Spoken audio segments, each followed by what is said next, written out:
Hunter. I'm Rebecca. I'm Caitlin. I'm Nessa. This is the Family Showdown!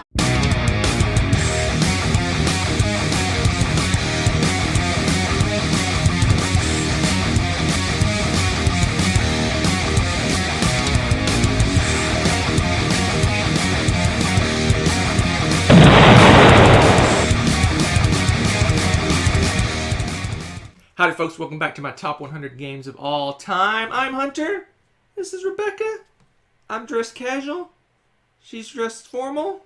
I'm dressed warmly, you mean? I don't know what's going on. Today we're looking at my 70 to 61. Woo! Let's take a look. Take a look at some stats. Take a look at some stats.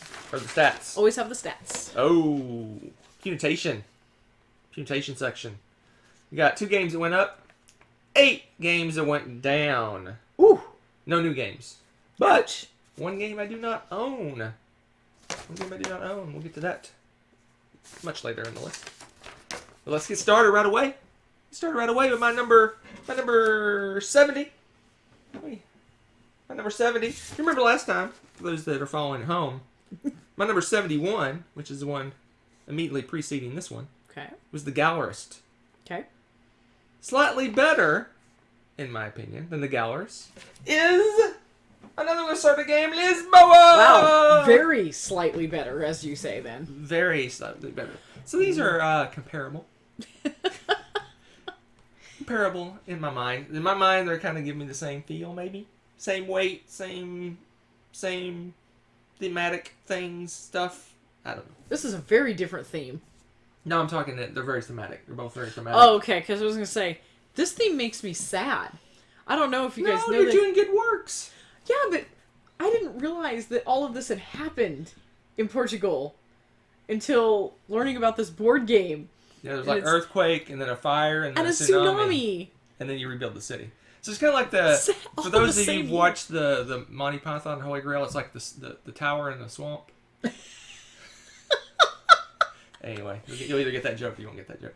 Anyway, Lizboa, it's a really cool game. You're like she said, you're rebuilding the city, you're building shops, you're doing all kinds of works, you're gathering rubble, using the rubble to build things. But what's cool about this game, and it's this way in almost all his games that I've played for the most part, it's a lot to learn. There's a lot of rules. There's lots going on. There's lots of decisions. It's a very deep, complex game. But once you get past all that, the actual actions you're taking are super simplistic. Yeah. So in this game, you're basically playing a card, doing whatever that card says, and bringing back and selecting a card from a display for later on. It sounds so easy, and yet... It's a massive, complex game. It's amazing. We haven't played this. This is probably the... We haven't played this. It's probably the one that we've played least recently. Is that right? Mm-hmm. Mm-hmm. But which is too bad. We need to change that. As all the Lacerda Eagle Griffin games are crazy. Got crazy. Oh yeah, this game. Crazy components. Crazy. Look at that. It's got a top to it, so the insert is really useful. Although it's shifted a little bit because we. But barely. But I really like this game. It's really fun. It's like I said, it's a bear to teach. Like most Lacerda games, but then once you understand what's going on, the actions you're taking, the actual play of the game isn't as complex. That's true. This has got a massive board. It's very purple. Very massive and purpley board. I want to show it's it like off. This weird bluish purpley color. Uh-oh. I gotcha. Uh-oh. I gotcha. Uh-oh. Yeah, this Help. is the one. Help. Technical difficulties. Look at the size of this monstrosity. Where did Hunter go? You got these charmers right here staring at you. Judging. Can you see my fingers? Yes. This is where you're building the city. Over here, there's like 4 different types of buildings that you're building. Then over here on this side, this is where your kind of actions are taking place. There's the three different nobles you're influencing, and those different nobles do different things. And then over here at the far right is where the cards are, the display that you're selecting your next card from. Mm-hmm. I think there's trying to remember other things, but basically you get benefits by building shops and columns and rows and things like that. All sorts of fun stuff going on. But it's a heavy Lacerda game, and it's, like I said... Oh, it's a really good game. It's just... once I was like, oh, what's the deal with Lisboa? What's the theme here? Oof. And he does give you the background and stuff in there, which is really cool, but it's just so sad. The rule book is massive. Yeah, it's a monster book. It's a book. monster book. Massive rule book. Such a good game. But I love this game. I want to play it again. I want to play, like I said, when I talk about the Gallerist, I want to do a Lizboa marathon and play like all. How many we got now? 6? 7? 6. 6. 6 Lacerda games. I want to play them all in one weekend. I think. Yeah. Math. Okay. There you go. That's my number 70. It was 46 last time, 62 the time before that, so kind of in the same general vicinity. Wow. Crazy. All right. So let's move on. My number 69. It's time for another Feld. It's a Feld time. This one got punitated too. I said this is a punitation section. Man. It was 43 last time, dropped to 69. Whoa. And in fact, the game itself is under this. And that is the Castles of Burgundy. So why do you think this dropped then? I'm curious. Because this was one of your, again, top 50. The same way I said with, what was the other game that I talked about? The other Feld game? Bruges. Yes. Maybe that was it. Anyway, I like the more interactive Felds. Okay. Not as much. I mean, this has some interaction. You're basically pulling stuff from a shared area, but I like ones where you're kind of moving around the board. You're doing things. You're building stuff. There's things going on. This one, the ones that are kind of the generic Felds, for better or worse, are kind of just dropping a little bit for me. Okay. I like the... You're right, though. I mean, there's not a whole lot of interaction except on the main board, like someone sniping a piece from you. I kind of like being in my own little world building stuff, but I totally get what you're saying because his interactive ones are just like another notch above, right? Yeah, I'm finding that as time goes by, I enjoy games more that you're influencing each other's actions and really like race type things, races to points, getting the most money, you're competing in different areas, just things like that. This one, like I said, is kind of face down, do your thing. Even though, like I said, there is a shared area that you're taking from, but you're focused in on your little where your victory points are, right? Are all involved with that, yeah. But it's a great one. This is probably, I would say, most people's favorite Feld game. It's a good one. It's a really solid game. But like I said, the ones that are just not as interactive are dropping. And if you look, as you'll see, time goes by, as I go up my list, you'll see that the games are much more competitive, much more things going on. And this one, I mean, it's really solid. Like I said, if I was going to tell anyone, hey, what Feld should I play first? This is the one I would tell them to play first because it kind of gives you the Feld feeling of you're getting points for this, and you're getting points for this, and you're doing these things. These actions help you do these other actions better, and things like that. So it even kind of looks maybe like a salad, sort of, if you squint a little. I think it's upside down. Is it? It is. But yeah, you see, you're drafting these tiles from the board. You're putting your tiles on your little thing, and you get points for completing areas, and areas interact with each other, and things like that. Yeah, it's really cool. It's a really solid little game, and I mean, it's in my top 100. It'll probably stay in my top 100 for almost. It'll probably hover around this area, I'm guessing. I could see that, just because it is such a evergreen for us. It did drop. It dropped a lot. It dropped 26. What do you feel about? Because my thing, every time I do this, I'm like, there is a new version of this game. Is the quality better? Because I have no idea if the board qualities are better or anything. Because I mean, it's a pretty game and the art's okay and all, but this is crazy flimsy. I'm so worried that we're gonna kill these. I would call it a 10th anniversary edition, but it's 2011, so it would be next year. So it's just a better version and kind of more. Oh, I hope so. But it doesn't. It's more colorful, but it looks. I don't know. I think I like the look of this one better. But anyway, that's my number 69. Very interesting. 69. Castles of Burgundy. Speaking of non-interactive Felds that are dropping, we got my 68, which is Trajan. What just happened? What just happened? This is a good game. This is a good game. Why? Why are you punishing this so much? This is we interact? No, you don't. Yes, you do. How do you interact? The whole middle board and taking over areas. No, because you can go to the same areas as other people. Oh, not on all of those things. Oh my goodness. What happened here? So Castle of Burgundy and Trajan kind came together and ended up in the same spot. Because I get the same kind of feeling for both of them, because this is another one where you're kind of face down doing things. There's no interaction really at all. What? Except for when you're going to the area control places to get the points. First one there gets points, okay. You have to have, if you have more people there, you can start having an area control battle. There's no area control people. We can only have one person in each location. There's no area control. It's the first one there gets more points. Yeah, that's... Okay, so the first one there then.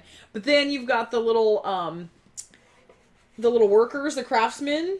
That's just you just take the tile before someone else. Yeah, that's interaction. You're sniping. Bit. It's not like you're driving around in a boat and doing things. Okay, all right, fine. But this is a good game. It's just this one. She loves this game. But this one is. Wow. Like I said, for whatever reason in my mind, the kind of standard felds are not doing as well as the ones that are kind of feld, sir. This is about standard feld as you get. I do love this game. It stayed on my list. 68's really good, but we just played this recently and it kind of reinforced. We played this like a week ago and it reinforced the fact that it's just kind of. I thought it reinforced something way better than that, but hey, it's still 68. I've played thousands of games. I just like messing with you. It's just like I just you'll see later that the games at the top of my list are much more. You want more human interaction, is what you're saying. Yes, I want people. I think you I miss people. I was gonna say, I think you metagamed your list. 2020 is I miss people. I miss people list. Anyway, that's my 68. Another feld. Like I said, this one and Burgundy are kind of just right there together now in my head. For whatever reason. Mm-hmm. There you go. Go away. An excellent game. It is an excellent game. But not as good as it was, I guess. Maybe. Wow. Alright, my number 67. It was 58 last time, so it's pretty much holding strong. I dropped it a little bit. And I really like this game. It is Architects of the West Kingdom. Love this game. This game's got so many cool things going on. This one is interactive. Boy, is it. So basically, it's a worker placement game at its heart. You're going to put in little meeples on different locations to take different actions. But what's kind of interesting about this game is as you put more, you can put more meeples on the same location. So you put one meeple, you get something. But you put a second meeple there, it gets more powerful and more powerful and more powerful. But as you put more meeples there, it's going to tempt someone to throw your meeples in jail. They'll come and take your meeples and throw them in jail. So it's kind of it's kind of almost pressure ish because you're putting guys like, say, how many can I get away with before they're gonna steal my meeples and throw them in jail? But when you take them out of jail, you get some benefits for doing that. You get benefits for capturing other people. It's a really cool game. There's a lot going on. I'm enjoying all of the West Kingdom games, and this is obviously one of them. And let me see if I can show you. One thing I found interesting about all these games from Renegade is they're little tiny boxes. I know. Which is cool. It's cool, but at the same time, isn't it pretty chock full? No, this one's got some space. A little bit. Yeah, but we don't have the expansion, so. Ooh. But anyway, you end up with you start out with like a bazillion little meeples because you're putting them all over the place until somebody throws them all in jail. Let me try to get to the board. The board to show you what I mean. It's in here somewhere. I feel like we just had an unboxing. We did. Board's on the bottom. Alright, so you got these. So you got all these different little worker placement spots all over the place, and you're putting meeples here, and as you put more meeples here, the action gets more and more powerful. You got these different, I want to say, vendors, merchants, maybe, over here that you can draft. I can't remember. And then there's the jail up here that you can get different things to get them out of jail. You can do. Still sure. You're doing. You can do evil things over here and get corruption. So there's kind of a get rich quick scheme. Yeah, basically it lets you do more powerful actions, but corruption. If you have corruption at the end of the game, it's going to be bad points for you. So, but there's benefits to taking that corruption and then converting it. And getting rid of it, you get benefits for doing that. So it's kind of a balance. You want to be taking some of that in to be able to convert it to potentially get benefits for that. So lots of cool things going on. in this game. It's just a kind of standard Euro with that tricked up, putting lots of workers in one spot and then potentially getting thrown in jail. Yeah. The jail thing cracks me up so much. They actually call it jail? I don't even know what they call it. We always call it jail. Throw them in jail. I think it is prison. Yeah. I think they call it prison. Yeah. I think they actually do. Anyway. But yeah, it's just amusing because you get so excited, right? You get those you start getting your stuff pumped up, but you're hoping that no one's really paying attention. In your mind, you're like, you put another worker there, you're like, please don't throw her in jail. Please don't throw me in jail. Oh, she didn't. I put another one. Please don't throw me in jail. I like this game. It's fun. I'm liking all the West Kingdom games. Anyway, this is the first one. Architects of the West Kingdom. That one, like I said, was 58 last time, dropped to 67. All right. Stable. So here's a game that's been all over the map. It's almost consistently going down. It barely went down this time. It's one of my favorite games. One of the few. Is it the only? Well, probably not the only, but one of the few mass market games that are on my list. Oh, wow. Dropped from 61 to 66, so holding strong because I love this game. This is one of the few games that both my laughter and funness go up at the same time my heart rate and anxiety goes up at the same time. This is for sure. And that is Pit! Oh my gosh, this game. This game is wonderful. And Pit, another thing about Pit that you might not know at home is its easy open box. Whee! It opens itself. It's haunted. So all Pit is, it's just a straight trading game. So basically you're going to have a hand of cards that you're going to start out with, and you're going to... No, don't take my bell. So you're going to be... you start with a hand of cards, and you're trying to get all your entire hand to be all the same commodities. It's 9, right? Isn't it 9?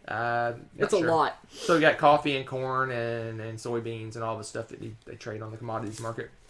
And you're basically trying to get your whole hand to be the same commodity. You do this by trading with people around the table. Mm-hmm. And you trade light cards. So maybe I'm going for soybean, but I don't want coffee, so I'll have 2 coffee, and I'd say I have two cards to trade. You can't tell what commodity you want to trade. Find someone else around the table that's trading too as well, and you got to swap out. And you scream because you didn't get what you wanted, and you start yelling again, and yelling, in a frenzied pace to try to get all your cards to be the same. That's if you have an outgoing group, it becomes incredibly aggressive, like leaping across tables. Yeah, our cards. I don't know if you can see, our cards are pretty beat up and not in the best shape. If you were someday, I'll buy another copy of this. What's the point? Because I mean, you don't have time to look at them and go, "Oh, that's clearly the one that's bent like this, so that's a corn," because you're going 100 miles an hour. And the different commodities are worth different points. They start at the lowest, I think, is 45, maybe. I think so. It goes so, all the way up to coffee, which is like 100. Or something? Yeah. No, wheat's 100. Anyway, there's a range of points. So basically, you might want to go for the higher point cards, but if you do that, maybe 2 or 3 other people are going for the same commodity around the board. You may want to go for a lower point one that people might not be trading as much to grab that up. Lots of screaming, yelling. You can go to a certain number of points, and supposedly there's a silent version of this too, but you just hold up the number, like you say 2. I guess if you're playing and you don't have an outgoing group, you might try that. I could just see us punching each other in the face. That's the only difference. Instead of screaming 2, you just go. Yeah, you aggressive 2, aggressive 2. I could just see that going downhill fast in our group. So anyway, too outgoing that is Pit. That's pretty much taught you the whole game. There's a bull and a bear card that you can have that trick it up. You want to have the bull card, but not the bear card. Yeah. Yeah, because it's bull market's a good market, bear market's a bad market. And then when you're done screaming and yelling, and you get all your cards the same, prepare yourself. You ring the bell. I'm so sorry. Not sorry. Anyway, that's the game. I love this game. I tried to take. You can find this anywhere. You can find this at Walmart, and you can find Target. it at Barnes and Noble, Target, anywhere. It's been around since 1903. Is that right? What does it say? 1904. It says fun since 1904. So they're right. This game's been around forever. So. Would make it more fun is we should put the bell on like the opposite side of the house, so that after you get the cards, you have to race and ring the bell. Tackle each other on the way there. So I apparently have the 2010 Hasbro version. Winnie Move Games and Hasbro. Yeah, this game is insane. In fact, our box is even beat up. I don't know how that happened. It's just amazing. So yeah, it's bounced around. Loved. It was high as 12, and it's down to 66 this year, just because we don't play it as much, I guess, maybe? Well, how are we going to play it now? 2-player pit is boring. I'm not trading with you. Yeah, you can. I think it's four or 5 is the minimum. I would at least play with that anyway to make it more exciting. All right, let's move on to another kind of, I don't know, in-your-face game? I don't know. Not Oh, dear. It's my number 65. It's been as high as my 9. It's consistently gone down as well, which what happens with games. And that is Sheriff of Nottingham. Wow. Sheriff of Nottingham. This was in my top 10 once upon a time, way back in the dark ages. I still love this game. There's just a glut of social deduction type games. Bluffing. This is more a bluffing game, I guess. Just tricking other players type games. This one's you're a lowly merchant trying to sneak your goods. Bring your goods into Nottingham, and you can bring in regular normal goods, or you can bring in illegal contraband type goods, and you basically put them in a bag. You say, I have so many of this good, and you give it to the sheriff. The sheriff decides whether he believes you or not. If he believes you, he gives your bag back. You get your stuff. You get your illegal stuff too. Or he pops open the bag, and if you lied to him, then you pay a penalty. If you told the truth, then the sheriff pays the penalty. I've just taught you the whole game almost. Basically. Just a really solid little bluffing game. It's a lot of fun. It's a family favorite. I think it's Caitlin's. It's one of Katie's favorites. It was her favorite for a while. I know that. So anyway, this is a lovely game. I think there's I don't know who has the rights to it now. Maybe Simon maybe has the rights. I don't know. I have the old Arcane Wonders version of the game. I have everything in the world for it. I have all the promos. I have we've got a ton of cards. The expansion, got everything. Because I love this game. It's a great game. Plays not super fast. I think it's probably an hour game. But it plays really, it's easy to teach, easy to learn. It's a set collection. You're trying to get the most chickens and the most apples and things It goes slower if everybody's role-playing, too, because everybody's hamming it up and being silly. No, I'm pretty quiet and straightforward when I play this game. That is such baloney. Everybody dons some kind of accent and makes up these elaborate stories. And I actually won this copy in a tournament. You did. And it's signed. By Mr. Scott. One Scott Morris signed my game. It says to Hunter, it's 3 apples, I swear. Scott Morris. That's totally Scott. Back when Scott was the PR guy, or I don't know what he was for Arcane Wonders. He worked for Arcane Wonders. He went to all the conventions. Yeah, that was cool. So anyway, there you go. That's my number 65. It's consistently dropped, unfortunately, but it's still a great one. Oh, yeah. Sheriff of Nottingham. Oh my gosh, this is a family favorite. You know what? It's funny. My students really like this one too. It seems like everybody gets behind it, right? Because it's really silly, really solid game. Silly fun. So if you remember, like way back at my 66, Pitt was my number 66. Now it's time for Pitt in Space. Oh my gosh, I want to play this again so badly. Cedario Confluence. Trading and Negotiation in the Elysian Quadrant. That's a long title. There's actually a new version of this game called the Remastered Edition. So it just came out. They streamlined it a little bit. They maybe upgraded the components, maybe? I don't know. But anyway. Interesting. So much like Pitt, this is a yelling and screaming at each other type game.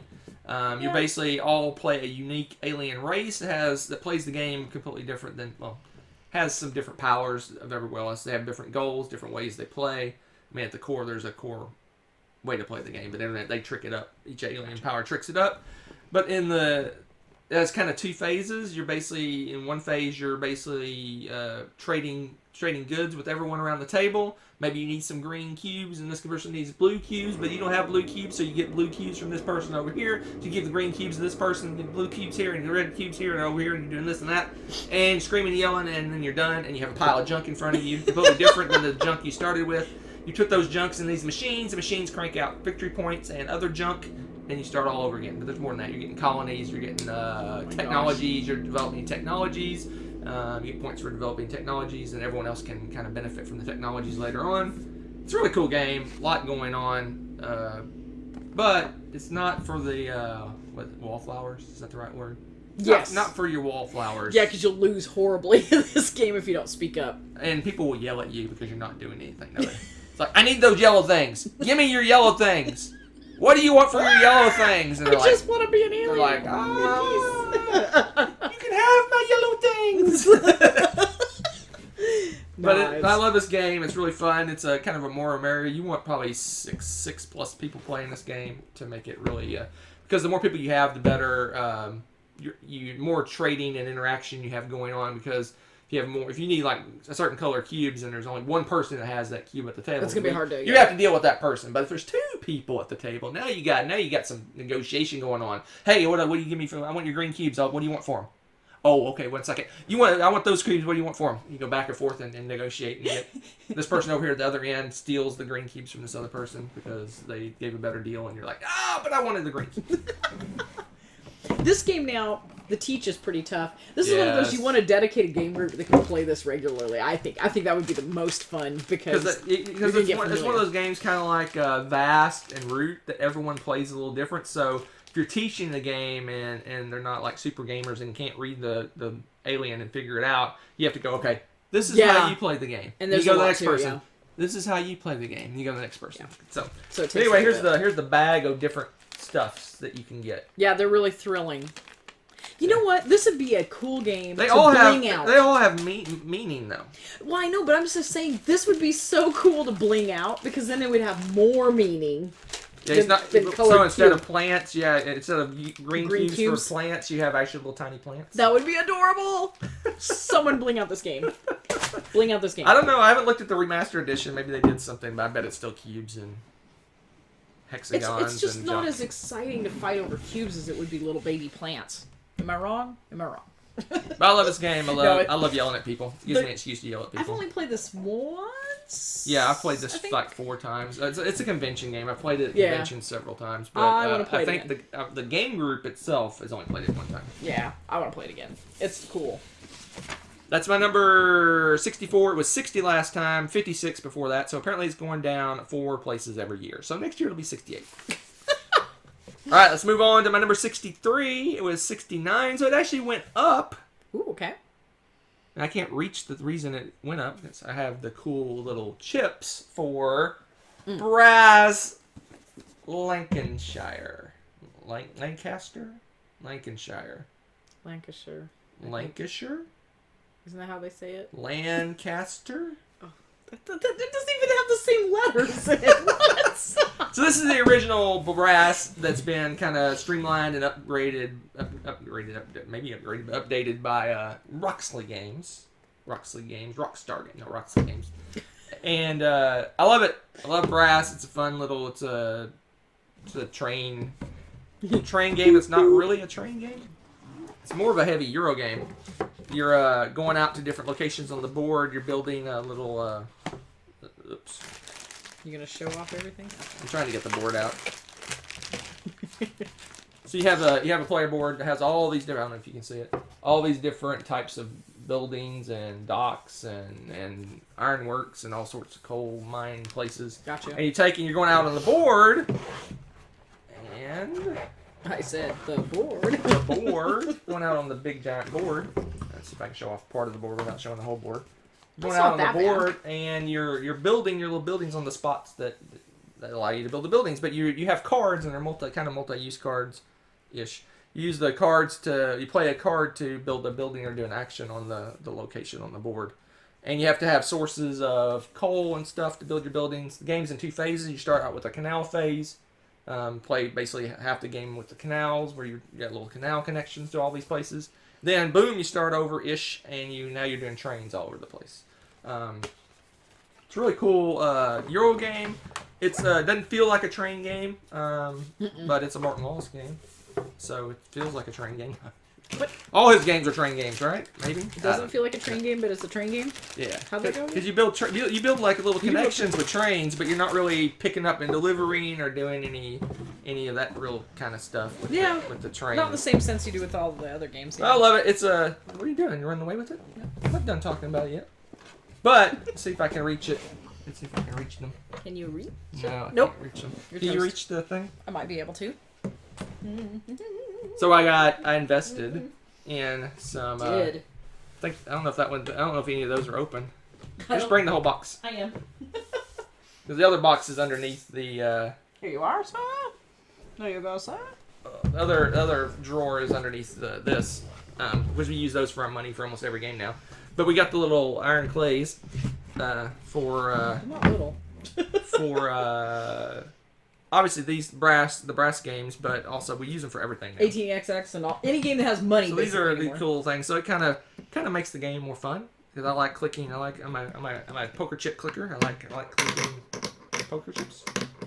They're fun to play with. This makes me happy. It increases my enjoyment of the game, clicking poker chips. They're great for helping keep score and things like that too, even if you don't have money. It's pretty cool. A little dusty. Anyway, there it is. That is my number 63. Jumping ahead. 63 was 69, so it went up. For multiple reasons. I got to play it again, and I love the little toys that go with it. So there you go. There you go. I'm a fan. All right, let's move on. Let's move on to my 62. Let's get away from a heavy Euro-ish game to another heavy Euro game. This is like heavy Euro section. How many heavy Euros we got in this?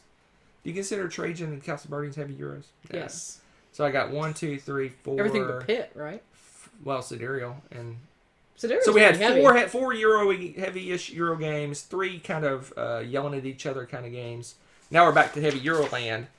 And one of the heaviest Euro games we have is Dominant Species. Oh man, this game. My number 62 went down 10 spots from 52, just because there's a bunch of newish games up top. But I love this game.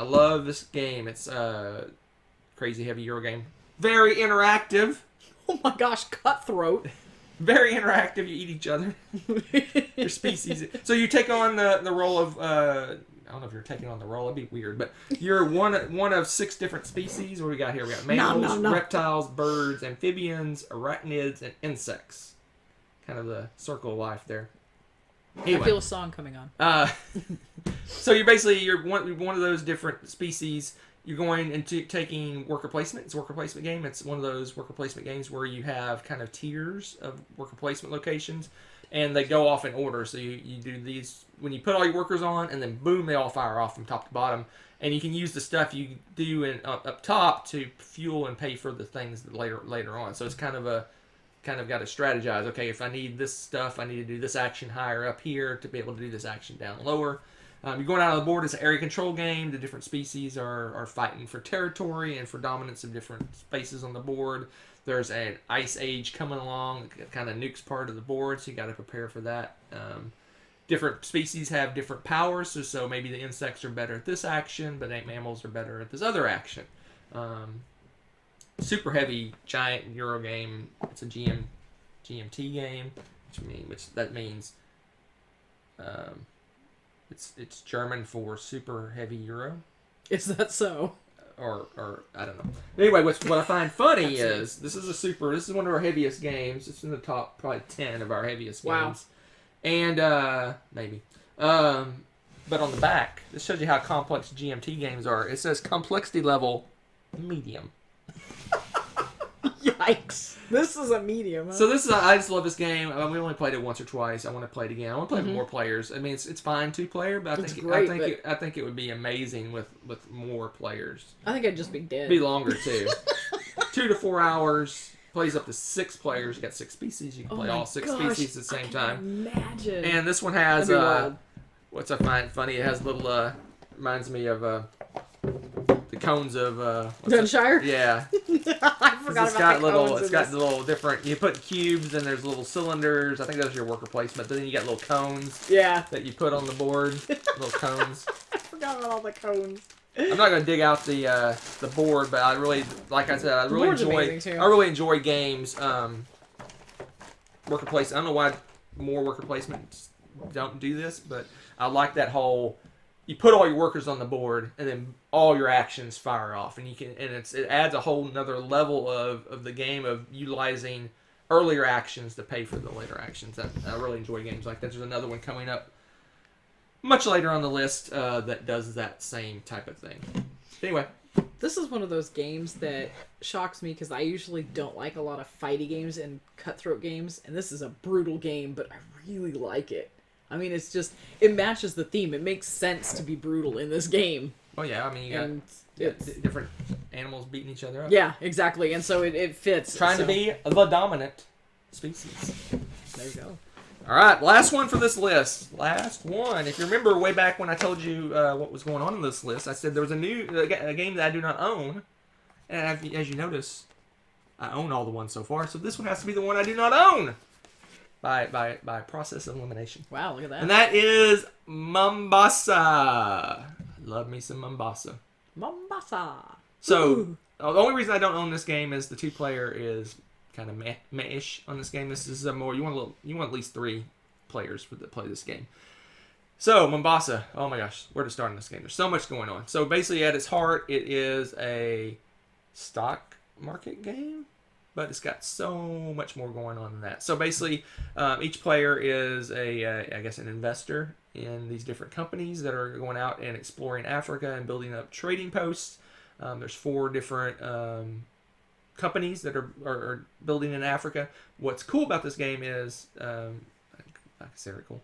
You're not one of those companies. I am not this company going out and doing this. I'm an investor in these companies. I can pick and choose which companies I want to invest in as they go out and explore, but I can drive their actions to make maybe one company better than the other. And so you're going out exploring, you get benefits for that. But what's the coolest thing about Mombasa, which is fairly unique, I don't think many games do this, is the whole action selection of the game. So basically you have a hand of cards, and you're going to play down 3 cards face down.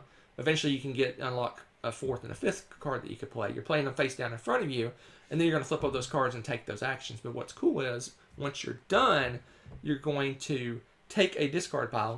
When your first turn, you're going to move all your cards up to the top. So all the ones you played in the different columns are going to move up to the top. And then and then later on in the game, you're going to be taking those discard piles back. So there's some strategy like you put all your cool cards in your 3rd column, and then load that pile up, and then eventually take back all these cool cards. But you need actions to be able to take every turn, so you want to cycle some back quicker. So it's really cool. You buy more cards to add to that pile of cards. So it's almost pseudo hand management deck building, because you are adding cards to that deck, but it's more hand management of what cards do you bring back and how do you utilize those actions. You're going up on a diamond track, you're going up on a book track where you're getting books and you get points for that. You're investing in the companies. As you get more and more investment in a company, it unlocks new powers, it unlocks benefits, it unlocks more places you can go, because in addition to all this, it's got some worker placement going on as well. So there's places you can go to do worker placement things. Crazy heavy Euro game with lots of things going on. It's by Mr. Pfister, who's all the rage these days. This is I don't know if this was his first game, but it was one of his first games. Okay. He's more well known for like Great Western Trail and Blackout Hong Kong and Maracaibo and those type of games. But this is one of his first ones. It's maybe one of his heaviest ones that he's made. I think so. I like this game. She's only played it once. I think I've played it 3 times, maybe. It's funny because this is the game that I always forget that I've played, but when you describe how the game goes, I'm like, oh yeah, I have played this. I like that. It was a pretty good game. Like you said, it's heavy though. It's heavier than you thought, at least how it looked to me at first. But and it could be overwhelming because there is so many different things you can do in the game. You're investing, you can go up diamond track, the people track, get more cards. Well, deciding, like you said, which cards to cycle, that was the tricky thing, is balancing that is tough, especially the first time through, because I think that's one of those. Do you feel like there's a learning curve issue with that because of that? Because people that have played it before, right? This game, you're going to get better at it the more times you play it. Yeah, definitely, because there's so many choices. But it seems like from what I've read and what video I've watched, that there's all these different avenues to get points are all viable. You can concentrate on the diamond track or the books, or you can concentrate and invest in the companies. You can do a little bit of everything. It's just really what you want to do. Cool. But like I said, the 2-player is not as good, so that's why I don't own this game. Or I would own it, because I play most of my game 2-player. And that's it. That's it. Mombasa went up 30 places. Wow. And why did it go up 30 places? Because you remember the way back time of Indonesia. When was that? That was a long time ago. That was ages ago. my whole last list. This is another one of the games that I'm itching to play again. And I've kind of bumped games that I'm like, oh, I really want to play that. That had a big influence when I was picking games. If I had two games, I'm looking at each other and go, I really want to play that game. I tended to pick that over another game that may be slightly better or worse, but the influence of wanting to play it again, pushed it up. So a lot of my games that went up are games that I'm really wanting to play again. And that's it for this time. So is it all your top ones now are all multiplayer games? Is that what you're telling me? There's a lot of them. There is a lot of them up top. That's it for this time. So let's look and see what sneak peek is coming up next time as we finish out the bottom half. Okay. The best of the worst is coming up next. We got a whole mixed bag of goodies this time. Okay. We got 4 games that went up. Cool. We got 4 games that went down. Okay. And 2 brand new games. Whee! So a whole mixed bag. I would say that's the nice and average is what that sounds like. That is a standard top 10. 4 up, 4 down, and 2 new. That seems pretty standard. I don't know if it is or not. Bye!